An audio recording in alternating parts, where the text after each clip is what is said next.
Welcome to In Such Tilincuicatl. This is a podcast about poetic thinking where we share with you a different perspective of the social world.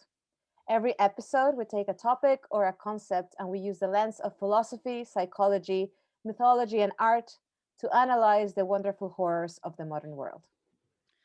Today, we continue our exploration of the topic of death and its connection with the end of things. In this episode, we will discuss two forces, life and death, including their relationship with love and how they shape society. Find what you love and let it kill you is a well-known quote in pop culture, misattributed to Charles Bukowski. Nonetheless, it's worth exploring. So we see this phrase, find what you love and let it kill you, on t-shirts, as an inspirational quote in social media, on memes, with a photo of a horizon, blue horizon in the background. And what we're going to do today is deconstruct this phrase. Of course, initially this phrase means that we should pursue our passions, but it also has two opposing forces, the force of death by killing and the force of love, so living.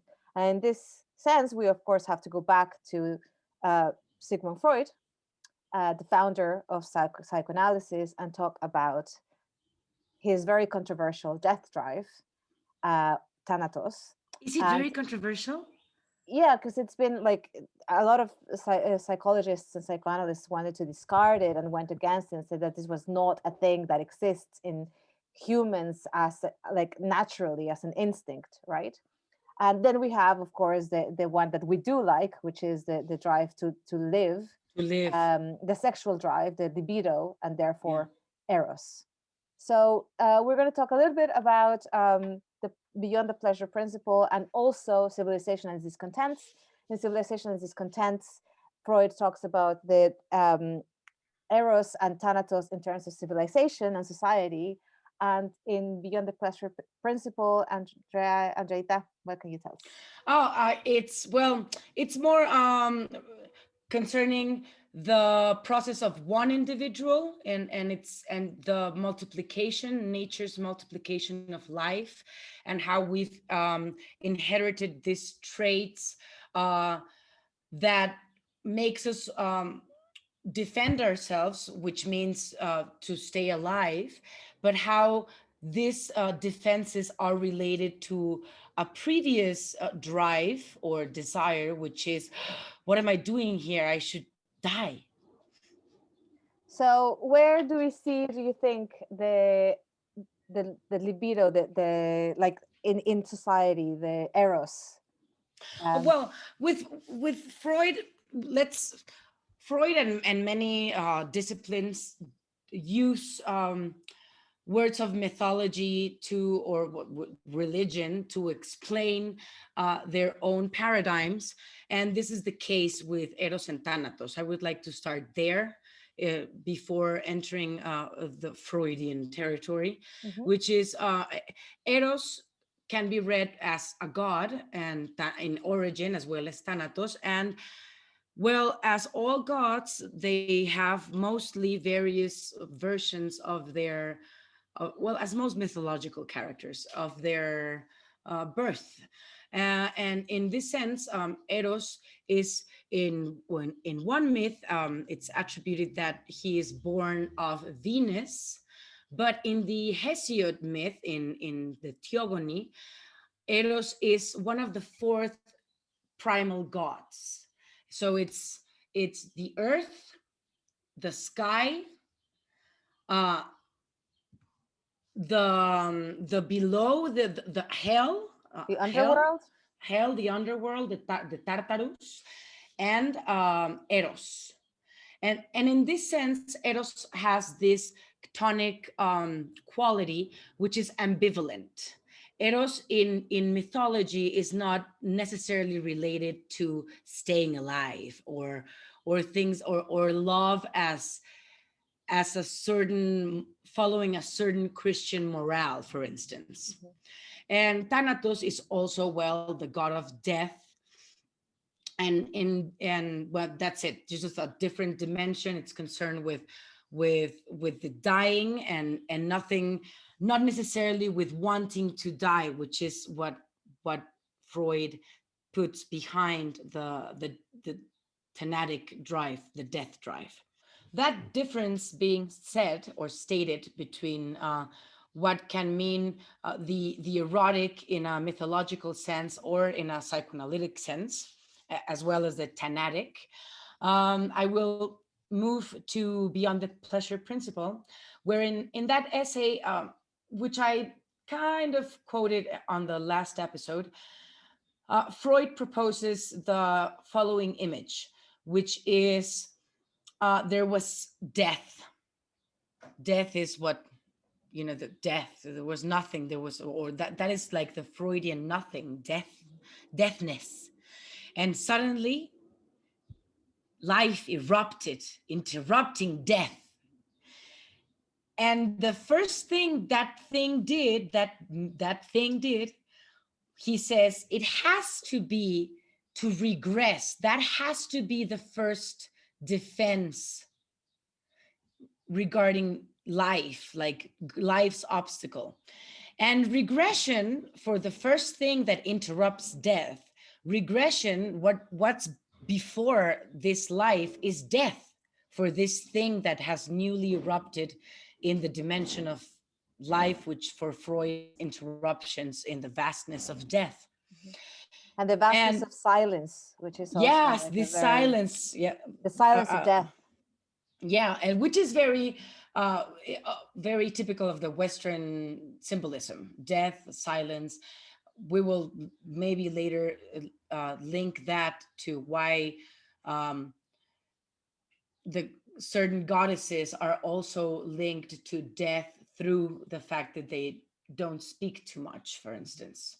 That is also in the Freudian myth of this, because he talks about that regarding the goddess Aphrodite and several Shakespearean characters. But anyway, um, so he says life, but once life started, it cannot stop, which is sort of what we ended in the note we ended in the last episode with Goethe. Like, once this party started, it will never stop. So just get with it. And in that getting with it, what this cell that has repeated itself variously, because this is Freud trying to be its most scientific. This is Freud at its most scientific.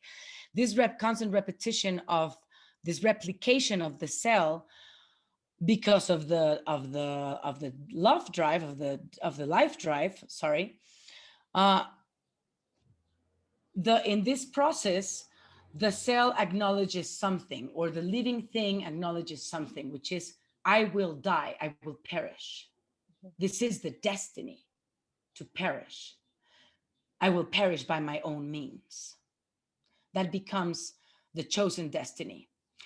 And there is the thing, that Freud explains this in order to, or sets this image in order to explain the sinister relationship of the defense mechanism that in a way has helped you to stay alive, but in other ways is also killing you, because the repression is so big that you mostly you enjoy less of life, etc. This whole thing that creates, well, the theory of neurosis, which mainly is, why are we so unhappily repeating these senseless patterns that lead nowhere? Because that's what Or that neurosis make us is. suffer, that make us Or that suffer. make us suffer, yes, because we expect a different outcome, yet we do the same thing. This is why the first thing we need to do in any new thing we start learning or experiencing is to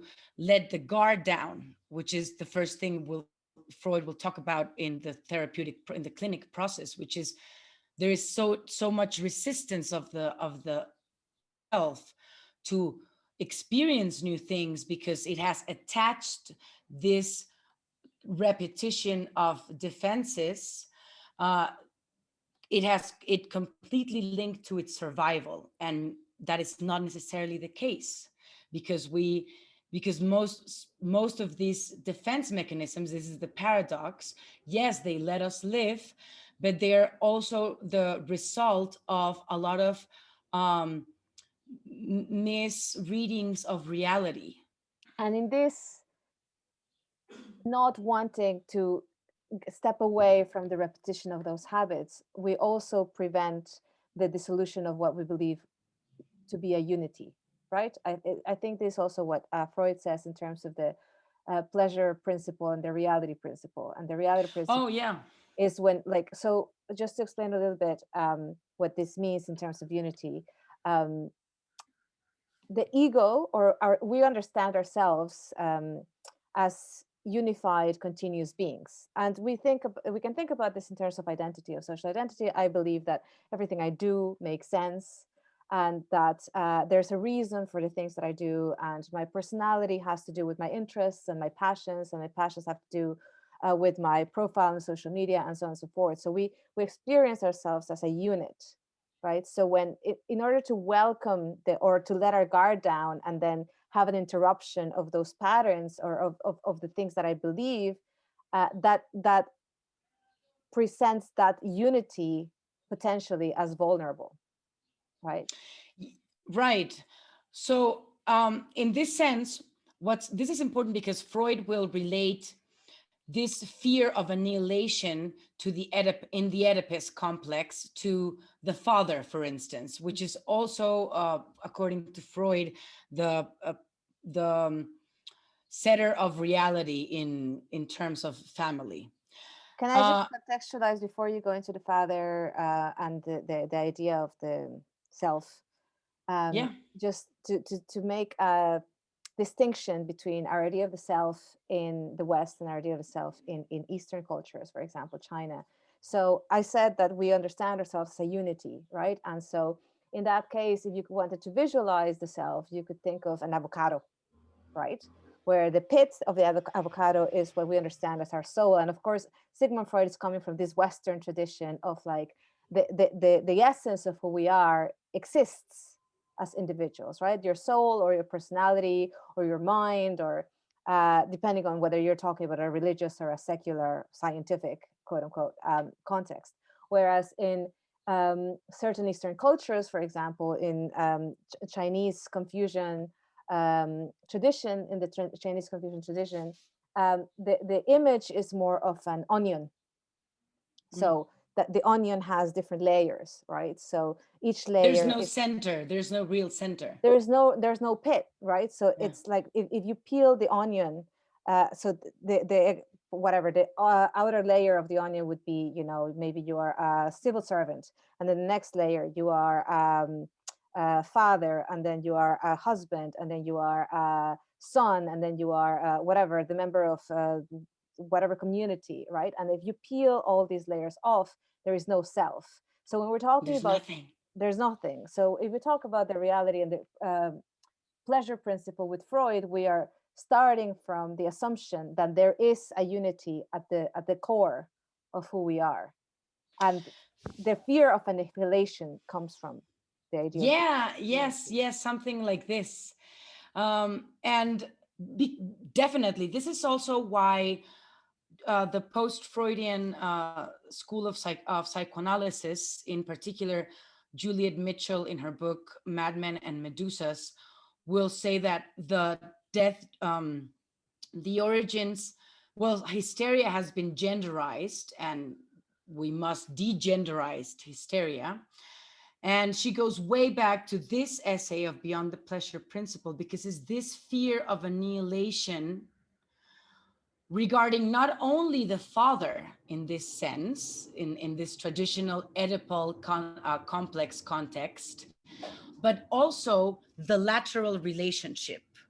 So what this also means is that, yes, we continue to fear everything, not only vertical order, vertical cosmic order, patriarchal cosmic order, but also and this also can mean, well, and even maybe from below, even uh, Yeah, this regarding, for instance, many in many cases in psychotic parenting, which is this anxiety regarding this other that is so tiny yet is conceived as, but now now I am in jeopardy in because And that's actually a trope in horror films, right? The being afraid of the children.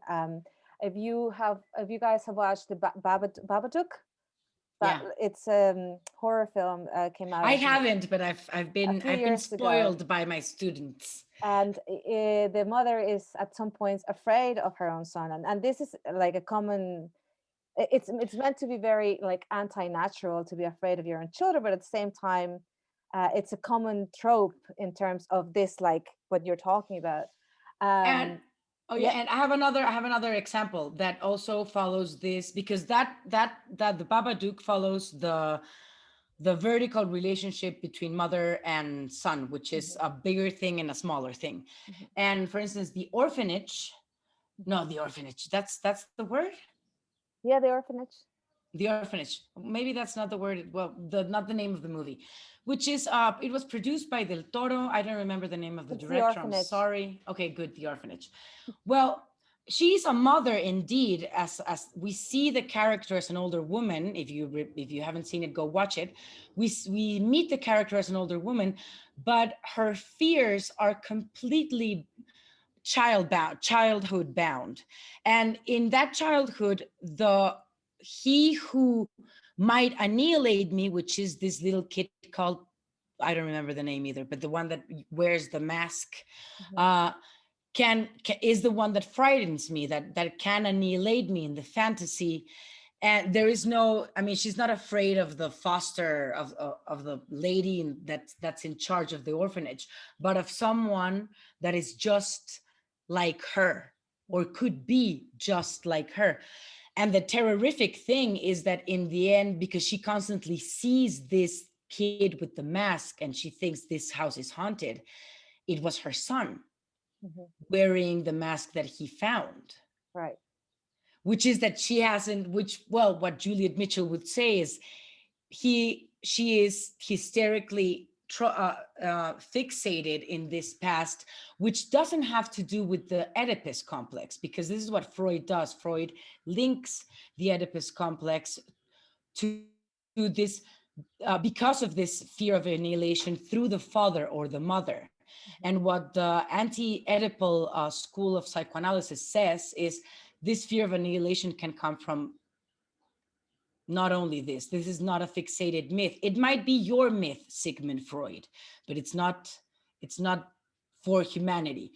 um anyway, where should we jump next? so how about we kill our father? So, continuing the Freudian myth, in which will lead to civilization and discontent, in Totem and Taboo, which is like it's a two-parter, right? In Totem and Taboo, he elaborates the following myth that surely must have occurred in many places, as the myth dimension invites us to believe, but it's not absolute. We must also think that, and that is also what the anti-Oedipal school will constantly try to invite us to think in this way.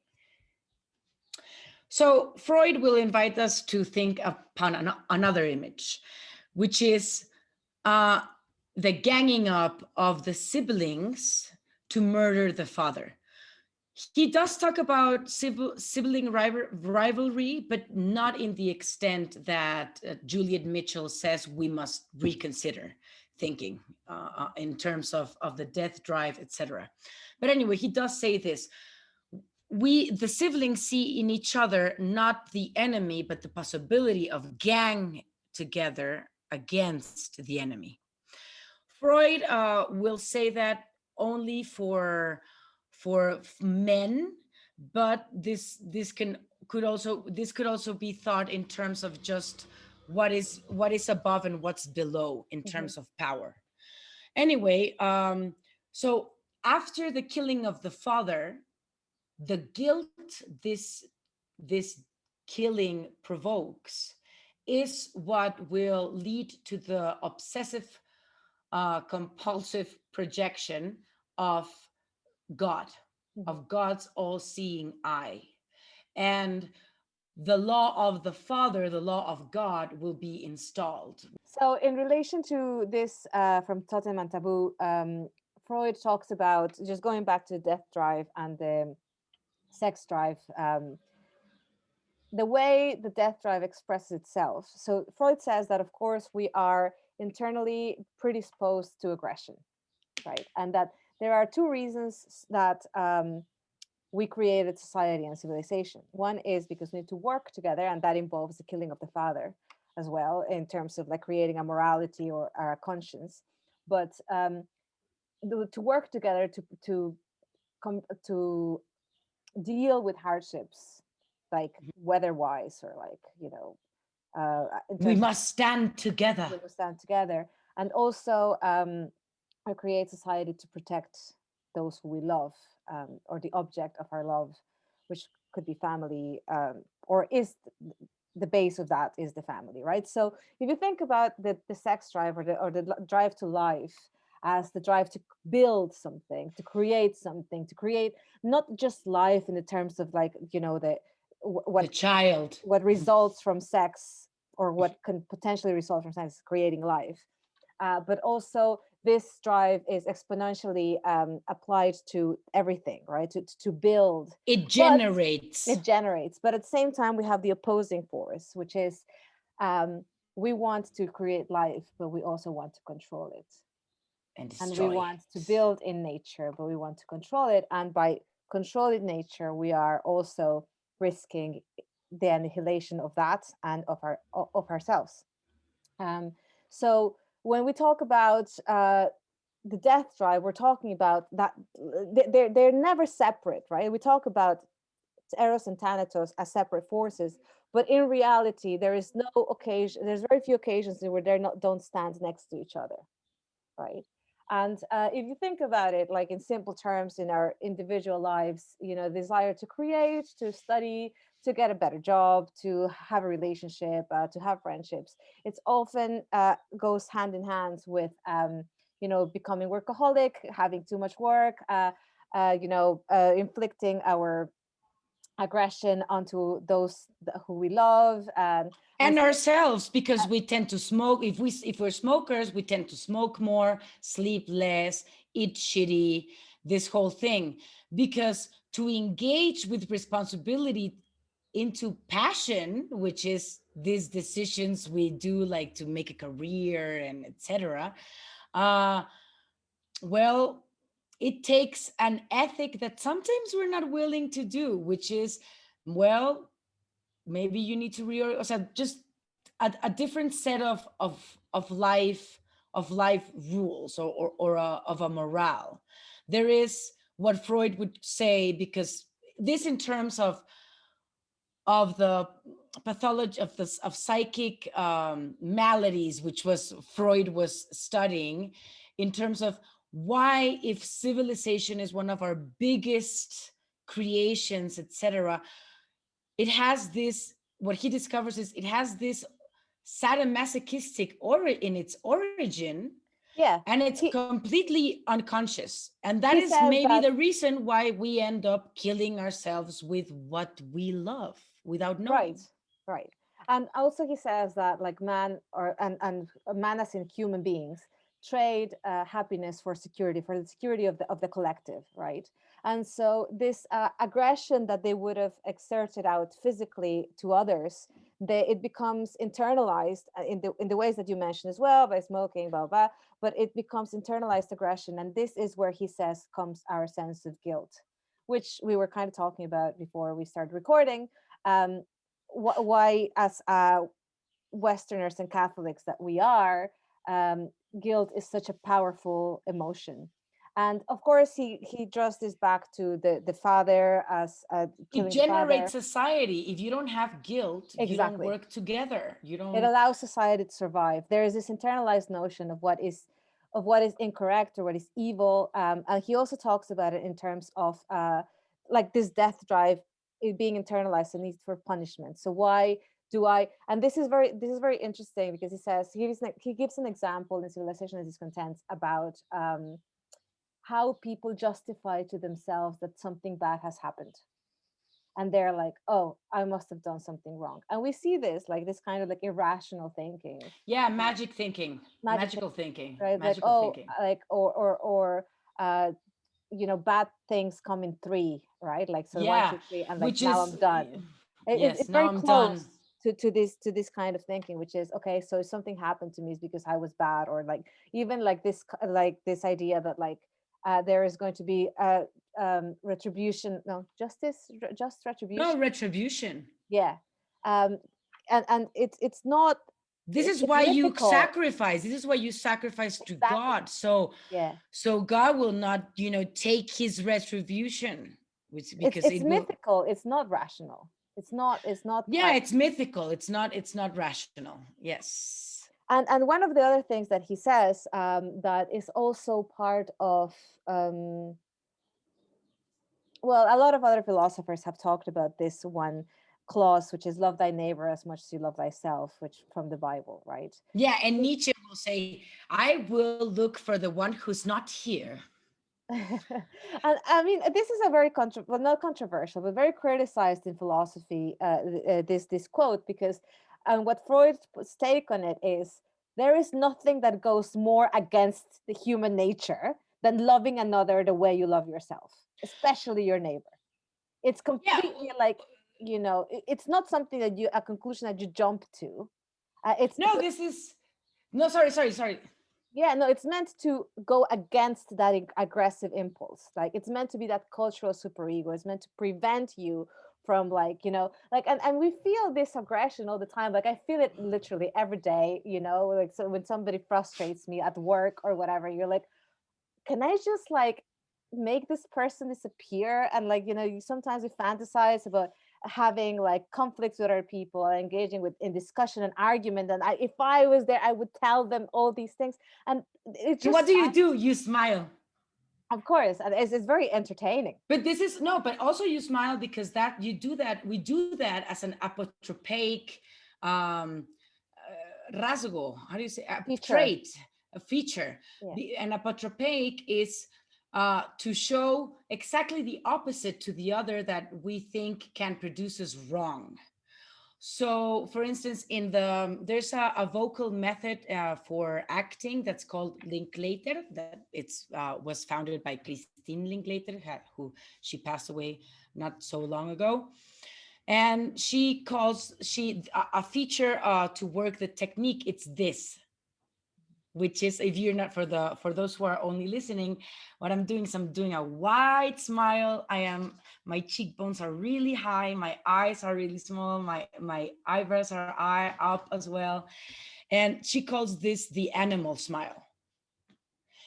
And this, it comes from showing your teeth as an act of aggression to the other, that as the first way of reacting to the other, and the smile as this humanized civilizatory trait, or of the first traits of human evolution, that Mhm. it has become only to welcome the other. So, and Subtle. we do Yeah. this even sometimes when we're rude, unaware, we're just really, I don't know, we're just unaware, and we're rude to someone.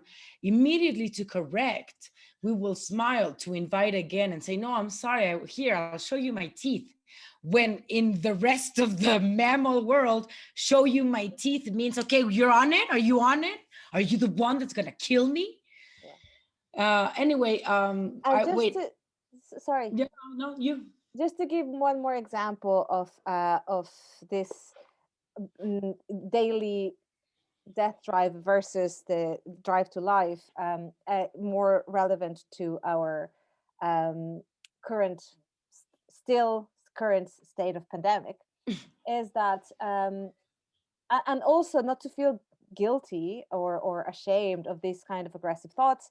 But okay, so first I'll give you the example of the drive to life. So like a lot of people, when we went into lockdown, especially in more restrictive countries, with more wintry weather, that, like, for example, Ireland, a lot of people, just went into mode of like, I'm gonna work from bed in my pajamas, and then they quickly realized that didn't really make them That feel didn't work. that didn't make them feel very good. And there were others, and I will include myself in this category, but like I border in neurotic, right? Like where I continued my routine as usual, waking up at 6 in the morning, putting on clothes as if I was going to work, putting on makeup. Like there are, of course, there's a spectrum of the extremes, and I'll talk about the extremes again when we go back to the question of suicide, where one extreme is to completely, absolutely, pretend that do nothing, give in to the despair or whatever, or or the other extreme, which is really go against it, right? And again, these are two expressions of the same force, which is the relationship between death and life. And when I was talking about not feeling guilty about having these thoughts that I want to kill a lot of people, I'm just going to read a quote from the Civilization and its Discontents at the very end of the book. Is just one sentence. He says, Freud says he knows something for certain. The value judgments of human beings are undoubtedly guided by their desire for happiness, and thus amount to an attempt to back up their illusions with arguments.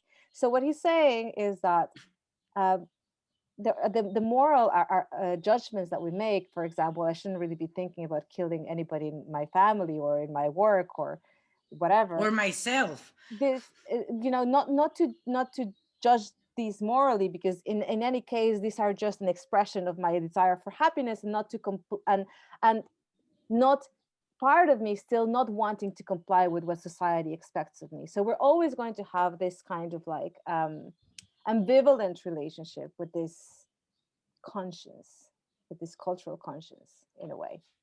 So continuing with this idea of these two opposing forces, another there's even a song it's called "Dying to Live" by a Mexican band. I think the band used to be called Vaquero in the early 2000s. Really? Yeah. They tried to have a Ah, single. bueno, mátenme porque me muero. That's another one, Oh, but kill that's me Caifanes, because I'm the band. dying. But so are we dying to live, or are we living to die? And I'm going to go to existentialist and hot French man Albert Camus, to the very often quoted The Myth of Sisyphus, when he talks about the absurd. So the absurd, and I'm going to also refer back to Freud's not telling us not to feel guilty but want to kill other people. He talks about this, that we realize the absurd when we see a man in a phone booth. Now we can say we see a man on his smartphone, or with their AirPods talking to the airports, well, talking to somebody on the phone, but Yeah, really just the way here. it looks, Yeah. he looks is like he's talking to himself, and then we get a feeling that we want to kill this man, like we cannot bear the sight of this person. And of course, anybody can relate to this feeling when you're standing in queue in the supermarket, or like if you're observing crowds of people, you can relate to this. Relate, yes. And but what he means also in terms of what is the absurd is like when we realize that after in our everyday dealings there is absolutely no sense, or sometimes very little joy to it. And so And in that sense, just let me point out, there's this frame of someone suddenly getting obsessed with someone talking on the phone, or doing stuff like this, mhm. these things. This is uh this is a fortune changer in most fictions. This is the moment where the killing begins or whatever, because And the that's kind of where Camus goes in a way. He says, well, there's two ways of responding to the absurd. Once you've realized that you have, and very in a way very Freudian or very Western, that there is no unity, that there is no going back to the unity, that there is always going to be a nostalgia. it's a false paradise either way. Exactly. That once we realize the absurd, we're always feeling nostalgic of when things weren't so clearly absurd. So uh, he says once we come to this realization of the absurd, and we are like infinitely, constantly nostalgic, and I very much relate to this. Then, and there are two options. Well, there's three options, but initially there's two. One is to commit suicide because I want to negate the absurd. And the other one is to take the leap of faith, the Kierkegaardian and the religious also leap of faith, which is this makes sense because God said so.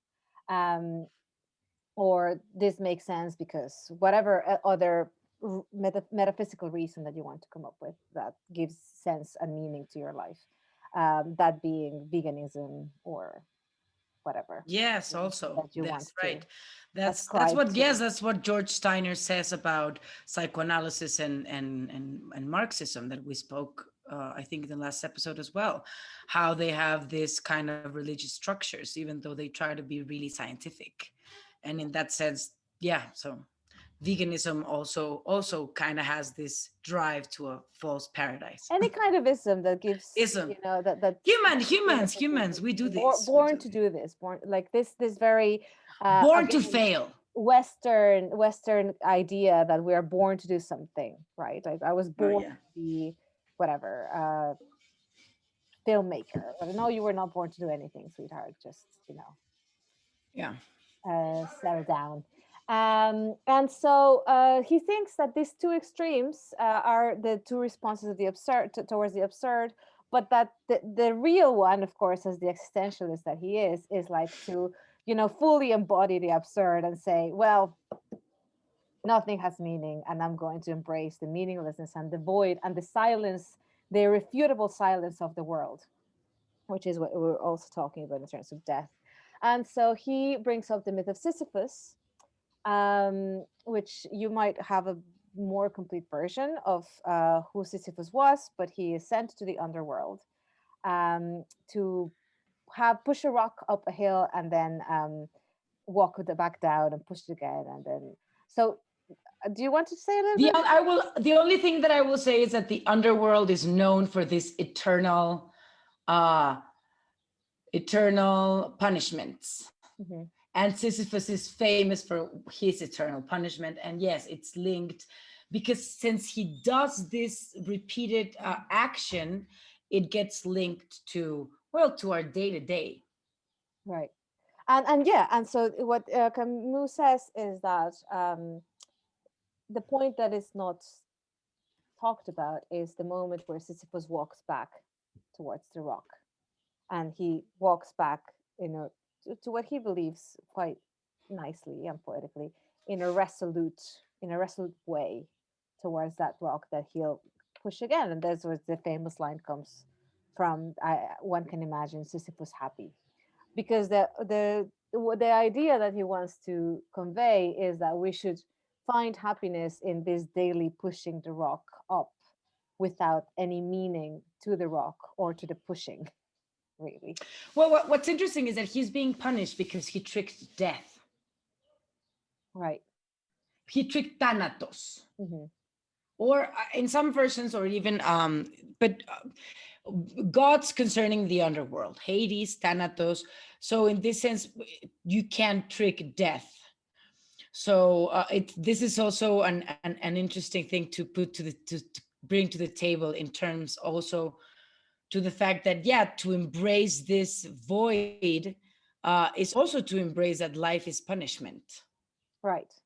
Yeah. which is a And in a complete. case, in again, in this way, we also go back to Freud, right? Because he says that life in society comes with this sense of like self-punishment of guilt because we have traded our happiness for security, and it comes with all of this, right? So it's kind of like that is the the despair and the angst that the existentialists talk about, the realization of this, of like the suffering. Yeah, but we can all also link this to the, not only to this very Western existential school of thought, but to the East, because life is suffering, Yeah, right. Yeah. and that is a very Eastern way of thinking, which is just, yes. So which So is that is why Freud says beyond the pleasure principle, right. because it's not about pleasure. Actually, we don't stay in the pleasure zone, Mhm. because there is also a linkage between pleasure and death, Yeah. because to die was the first desire. So he says, no, no, what the living thing wants is this sort of homeostasis, or how, whatever this the translation of Balance. this Yeah, homeostasis. Yeah. but biological, almost, he goes to this almost biological balance, which is why he says the problem with society is that it represses certain desires that get somatized in the body and will sicken the body. So society is not working because society can be also the root of a sickness. This is why, but well, anyway, returning to beyond the pleasure principle, this is also the sadomasochistic, or the ambivalent uh, origin of the desire and of pleasure itself, which is which in the Western canon there is this constant repetition as a theme of, you, if you find a new paradise, there's for some reason they leave. The best example of this is the passion, is the man that found passion in his travels, but he also he never stays in this paradises, because he's going back to an even better paradise, which is the myth of Odysseus. Mhm. And I say it exemplifies, but and it's usually it's genderized for the male, for the men, for the, you know, patriarchal male, but or how it was called before, which was the dead white male, Mm. the dead white male. But it can be, if we strip ourselves from that problem of gender, which we can attribute to the Greeks as first, as Westerners, uh, well, this problem that Odysseus has is ours as well. We have to go back to an even better one. There's a bigger project, that whatever it is, that's here, and that is, and that is also the relationship between you, how passion can also become the way, or the path, as Nietzsche will say. Yes, of course, in its origin, passion is pathology, is disease, Mhm. but in the beginning, also our first desire, which is the beyond the pleasure principle thesis, desire was to die. We must acknowledge this. When something goes wrong, we want to die. We want to just die. Just I rather die than Yes. deal with this. We say this as if it Yeah, was commonly, nothing, yeah. but So just to answer the question through via Saint Teresa, who we've talked about before because of her close friendship with God, to answer the questions, am I dying to live or am I living to die? I'm just going to read a short verse by her. Um, and so give me a second. You see how strong love is, life. Do not hinder me. You see, all I need do to gain you is to lose you. Come on already, sweet death. Come quickly, death, that I die, because I do not die.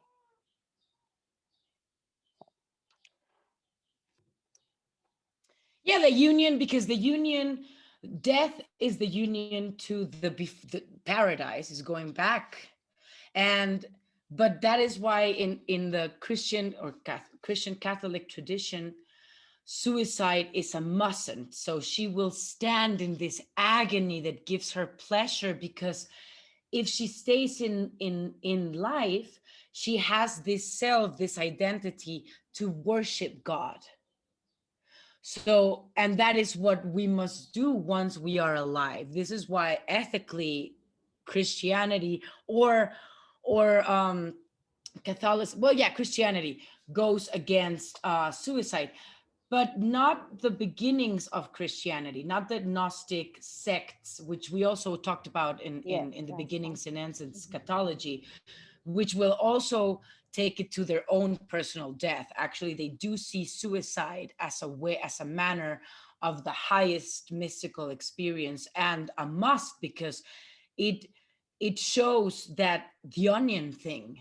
it shows the onion. It shows that there is no self but you, my love. And just to go back to this, to the initial quote, which is "Find what you love and let it kill you," um, and to this idea of the self.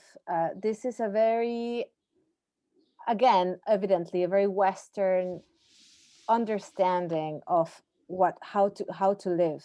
Right? Is the what we're told, especially millennials and people of this generation, around this generation, are like to pursue your passions, to pursue your interests, to be authentic, right? And to be Yeah. authentic means to find what you love and let it kill you.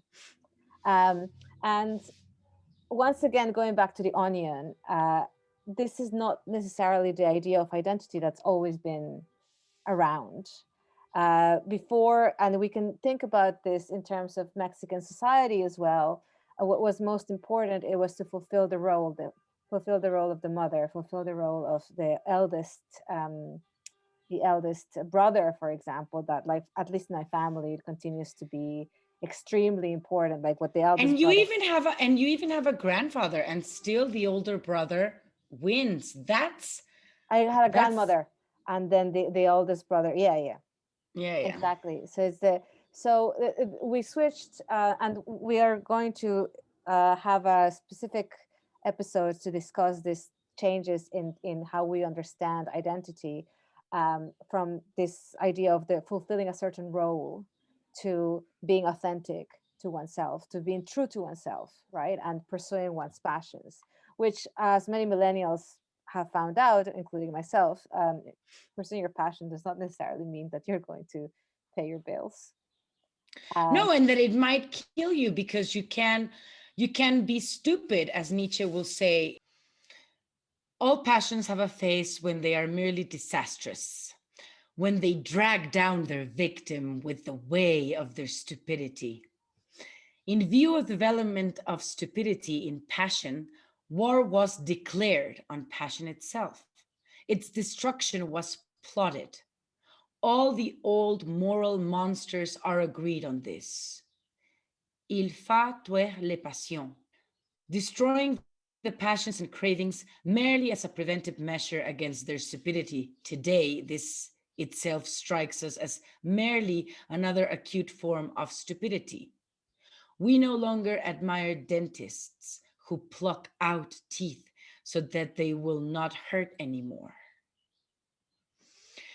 So this is also parallels Freud's trip with guilt trip, where it says, because we don't even admire dentists that do aggression upon us because we will do good. He has that will do good on us. He has another aphorism. I think it's in the Gay Science, that also says this, like, um, you must find what is sick in yourself and kill it. That yeah. is life. Killing is life. Now you can read this, the hermeneut, the interpretation of this can be varied.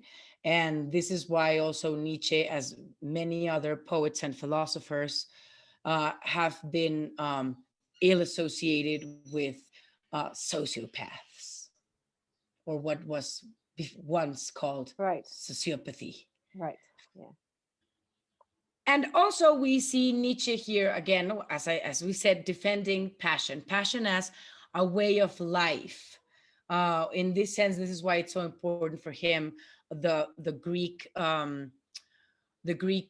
notion of know thyself, the know thyself, and find measure in what you do.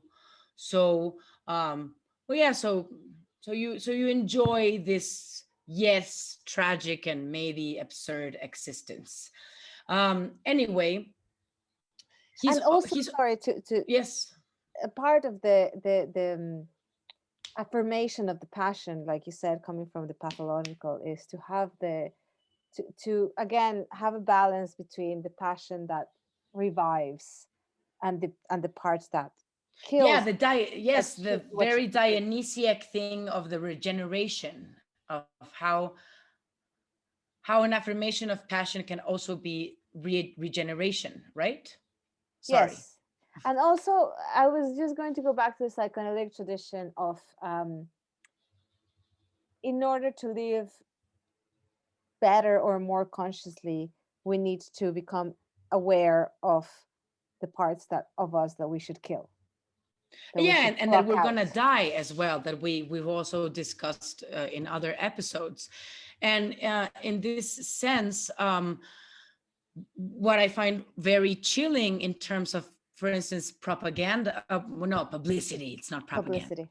Oh, yes, publicity is, for instance, there's this brand of cars called Mazda. I don't know if you have it over there, whatever. But in here in Mexico, it has this tags like fury, passion. Of course. You go, wow, wow, okay, right. You want me to kill myself? You're like, you want me to, you want me to associate your car with all of this canonical tradition of of relating ourselves with death, life, and love. And also there's in Mexico, Telcel, which is the main cell phone distributor, has this, Telecommunications, the main yeah, yes, telecommunications, yeah, communications. I'm company, sorry. sorry, I'm, And of course, Telcel is owned by somebody who oh, also Carlos used to be Slim, the right? richest man in the world, Carlos Slim. Yes, Used to be, yes, yeah, yeah, was. um it has these tags that's called like living is amazing, living is incredible. That's would be the textual translation. Living is incredible. And we have this, well, before the meme, it was like the inspirational quotes, like, and how all these inspirational quotes actually increase the death drive. yes. So the hallmark culture, instead of inducing life, The will to live. is yes, is death inducing. We yes, the Yeah, and will the will to, to destroy, self-destroy. and So, unknowingly, because it's completely masked, because it's and living is amazing. yeah, and in that sense, It's American Beauty. Sorry, that's it. yeah, it's American Beauty with the good old Kevin Spacey, Oh, that actually now what persona non grata. I know. And when that happened, we once, well, we named him Kevin Spicy. His spices sometimes are wrong for you. So what he did was wrong. So now he's Kevin Spicy. Yes. Okay. And on that spicy note, and with the absurd and how incredible life is, we close our fifth episode. And thank you for listening. Like us on Instagram. Subscribe to our channel. We're trying to create and pursue happiness. My name is Andrea Martinez. My name is Andrea Celeste.